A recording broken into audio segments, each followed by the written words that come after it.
اگر آپ چینل پر پہلی بار آئے ہیں تو ابھی سبسکرائب کر کے بیل آئیکن پریس کریں اور رہیں باخبر۔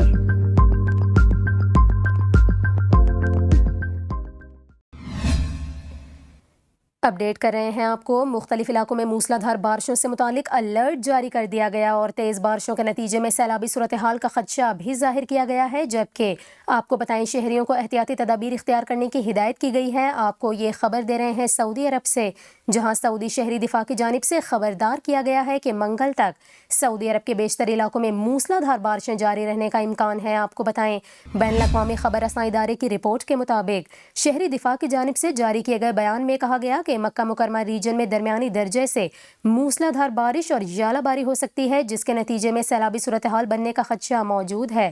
اس کے ساتھ ساتھ بیان میں یہ کہا گیا کہ جدہ، مکہ مکرمہ، طائف، الجوم، الکامل سمیت جازان، اسیر، باہا، مدینہ منورہ، حائل، تبوک اور الجوف میں گرد آلود تیز ہواؤں کے ساتھ ژالہ باری اور بارش ہونے کا امکان ہے۔ اس کے علاوہ آپ کو بتائیں شہری دفاع نے مقامی شہریوں اور مقیم غیر ملکیوں سے اپیل کی ہے کہ احتیاطی تدابیر کی پابندی کریں، جبکہ خود کو محفوظ مقامات تک محدود رکھیں۔ آپ کو بتائیں کہ گزشتہ 24 گھنٹوں کے دوران سعودی عرب کے مختلف علاقوں میں شدید بارشیں ریکارڈ کی گئیں اور مکہ مکرمہ میں طوفانی بارشوں کے باعث سیلابی صورتحال دیکھی گئی، جبکہ سڑکیں سیلابی ریلوں کی نظر ہو گئیں۔ اس کے علاوہ آپ کو بتائیں کہ مدینہ منورہ میں بھی وقفے سے بارش کا سلسلہ جاری رہا۔